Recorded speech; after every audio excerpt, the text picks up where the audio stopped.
आमचं असं आहे, प्राण जाय पर वचन न जाय.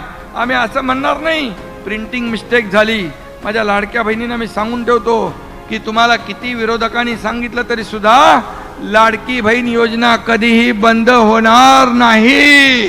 आणि लाडके भाऊ, लाडके शेतकरी, ज्या ज्या योजना आम्ही केल्यात त्या योजना, कुठलीही योजना आम्ही बंद करणार नाही. फक्त आम्हाला थोडा थोडा अवधी, मी जेव्हा म्हणायचो तुम्ही ती ताकद वाढवा, राज्याची ताकद वाढवा, तुम्हाला जे जे आम्ही बोललोय ते नक्की देणार. कारण राज्य महाराष्ट्र हे पुरोगामी राज्य आहे, महाराष्ट्र हे प्रगत राज्य आहे. या महाराष्ट्राला आदरणीय प्रधानमंत्री मोदीजींची पण साथ आहे, पाठिंबा आहे. आणि त्या आपल्या महाराष्ट्राची आर्थिक परिस्थिती जी आहे ही सगळ्या देशभरामध्ये नंबर 1 ची आहे. आणि म्हणून थोडीफार कसरत होईल, परंतु आपल्याला सांगतो की कुठली योजना, कुठल्या आम्ही जे आश्वासनं दिलीत टप्प्याटप्प्याने आम्ही पूर्ण केल्याशिवाय राहणार नाही.